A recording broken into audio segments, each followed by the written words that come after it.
Fear is an incredibly powerful emotion, and one that I believe we really can get addicted to.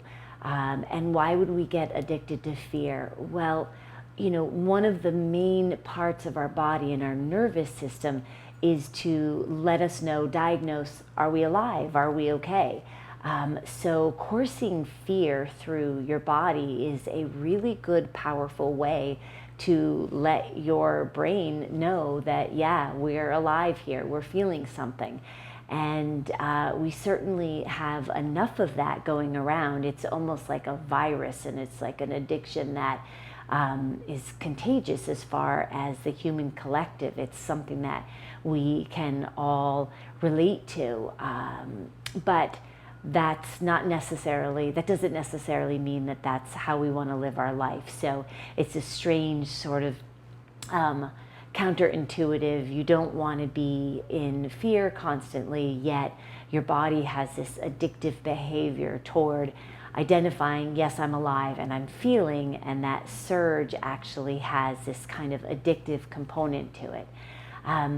So to understand that better, we've got to look at how fear or any emotion begins to build its strength in the body. So we have something called interoception, and that is when the body speaks to the brain. And I want to be really clear that the brain is different than our mind. The mind is what we use to manage and heal and better create. And the brain is sort of the mechanics of the mind. So anyway, the body and the brain have this language that they speak to one another called interoception. And from there, what can happen is we get billions of messages throughout our lives.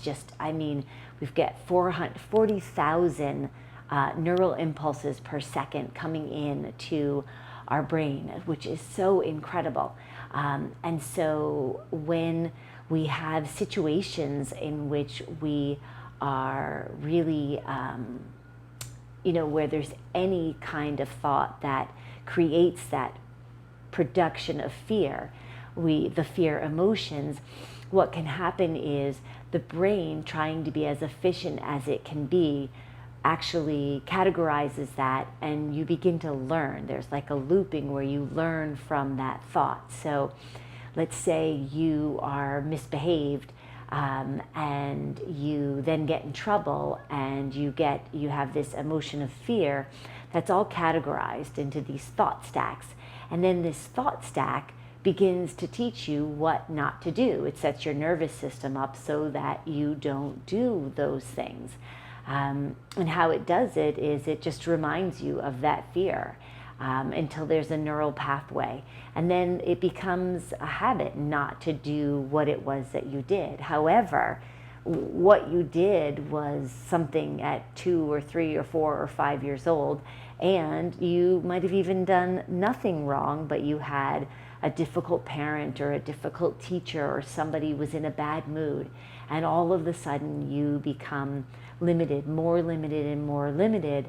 Yet as you're becoming more limited and you're sort of cutting off these part of yourself, and then you're sort of almost dying, then the fear is what reminds your body that you're alive. So the more you limit yourself, the more fear you need as far as how to let your senses know that you're alive. So they're really counteracting. And a lot about breaking out of fear is breaking out of limitations.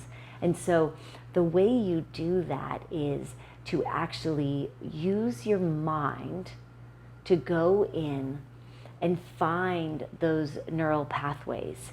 And you can actually locate those neural pathways just by using the any type of medigration where you're moving into your brain and you're finding these firing neural pathways of fear. And then you can feel where they're connected in your body, and you can actually disconnect them. So it's just moving into your brain, finding a neural pathway of limiting thoughts or limiting beliefs, and feeling the amount of fear those thoughts create, and then noticing the thought and where that fear, where the cells are that's holding that fear, and then actually in your imagination, in your mind's eye, going in and cutting those pathways, cutting that interoceptive language. And from there, it takes a little practice, but if you do that over and over again, you'll start to notice that when you have the thought, it's no longer connected to any part of your body that's creating those fear emotions. And that's how you begin to end your relationship where your thoughts are creating so much fear.